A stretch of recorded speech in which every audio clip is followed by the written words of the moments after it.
Hi guys, welcome back to the channel. A couple of days ago I was watching Rob Chapman's video titled The Brutal Truth After Playing 4,000 Guitars. To be perfectly honest, when I first saw the thumbnail for his ad, my brain was immediately like, holy hell, Rob Chapman just played 4,000 guitars in one sitting? I pictured Rob Chapman with kind of a stump for a playing hand after shredding for 900 hours. For God's sake, bloke, don't do this! But my lack of comprehension skills aside, what really caught my ear about the video was when he started talking about the feel of a guitar, and perhaps controversially to some, how a great feeling guitar is almost more important than a great sounding guitar. Yeah, I suppose that could be a controversial take to some. After all, we do very much buy based on the perceived value of a guitar these days, and unfortunately the guitar industry feeds into that directly. For example, we're fed this idea that there are tiers of guitars, from beginner to professional, and that going on stage with anything less than a Fender American Pro 2 means your performance will somehow be a disaster on scale with the Titanic, Celine Dion, and all. Or we're made to think that all these high-end specs, stainless steel frets, rare earth magnet pickups, a nut carved from the bones of fossilized Paleolithic mammoth tusks, whatever, are somehow going to make you play and sound better.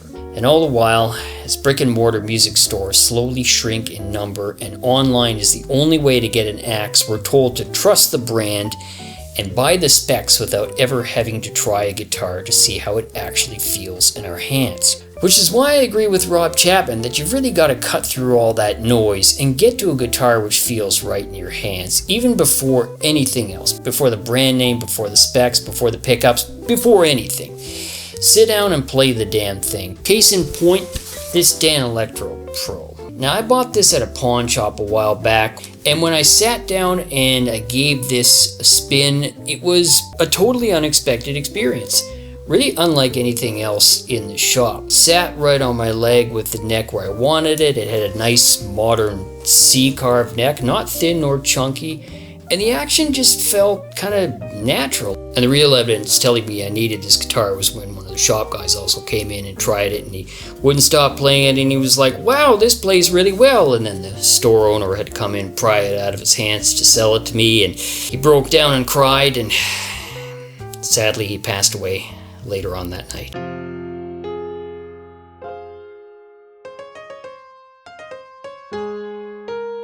So anyways, let's talk about this Dan Electro briefly.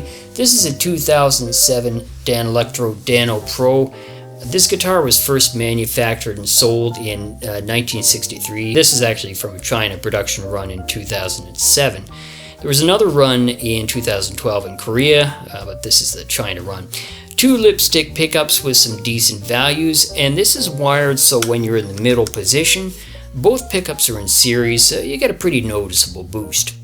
Now, like most Danos, this is a semi-hollow body. It's kind of got a plywood center block there and some corner bracing. Now up top you got yourself a decent rosewood neck with a 12-inch fingerboard radius with an aluminum nut.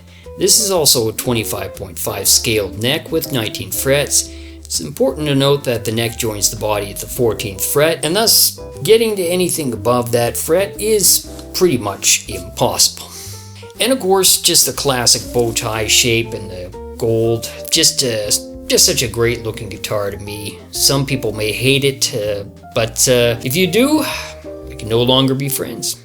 Anyways, you've seen it, so let's hear this in a quick demo and hopefully give you a sense of why actually going into a pawn shop, sitting down with this and playing it was just so fundamentally different and more meaningful than just buying some random guitar online.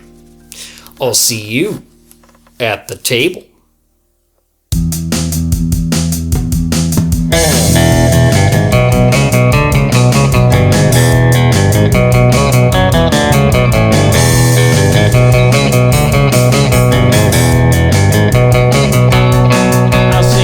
And I'm beaming with your super fat guitar. You paid almost just as much as when you bought that fancy car. Got that boost of maple gold on mahogany and inline diamond bits and carbon fresco gold shows us sleazy balls. And I got my Dan Electro, got the feeling sound I know. It's gonna take me far.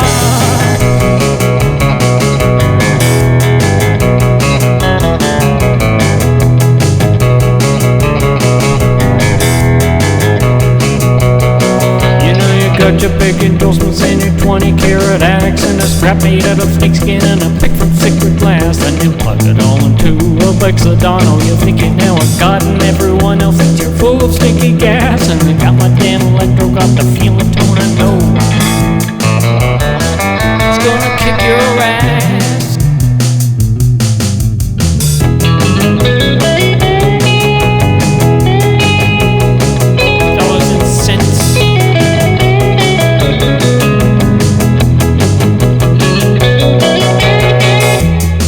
Expensive guitar without a big brand name, who gives a shit? Just pick it up and rock it. You're rock and rolling as long as the feel is good. You may have spent a fortune as you sit there on your throne with that pricey gleam of wonder that could rival ancient Rome. But the guy in the corner got a cheap guitar. Next thing you know, he's not just a beginner, he's the king of rock and roll. And the up and down electro got the feeling sound I know.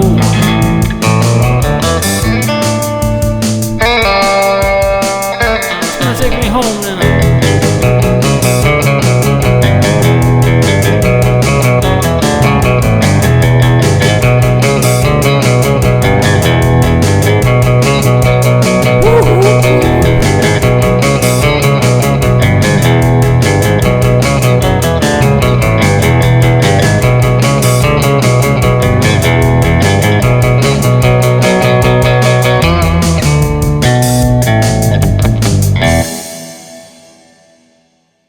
So there you go, my old Dano Pro guitar. I just love playing this, sitting down, standing up, doesn't matter. It's just a fine ass little gold guitar all around. You know, I think about this once in a while. If I hadn't gone to that pawn shop that day and sat down with this, I might not have found a guitar which I really connected with and that felt so good in my hands that I could just pick it up and play it at all times. It's no coincidence this guitar sits in my living room at all times, right beside me on my couch, and it's just become one of my go-to guitars that I kind of grab and pick up and start playing, you know, when I want to practice or whatnot. Just overall really nice guitar, which is why I got to go back to what Mr. Chapman said in his video. To feel that guitar in your hands has got to be your first priority. You want a guitar which is good quality and looks sharp at the same time? Of course you do. Who doesn't? But getting your hands on that fretboard and playing the notes, you got to get that going on. You know, way too many companies these days are telling us that we don't need brick and mortar stores anymore, that somehow their quality is so unmatched that we just need to buy big and the tone will flow, or that we just got to trust them, buy that guitar, bring it home, no problems, it's gonna change your life. That, my friends, is the fundamental problem. Luckily, you still have the power to put your foot in the ass of the big guitar companies and tell them that it's no good. If you've got a local music store, get up and support them. Even if it's a pawn shop like my local store, get on down, have a seat, grab a guitar, start playing away. 'Cause you never know. That oddball guitar on the wall, which you never thought about twice before, may just be the best damn guitar you've ever played. Until next time, folks, thanks again for joining me. Keep on playing, and keep watching the channel for a whole lot more.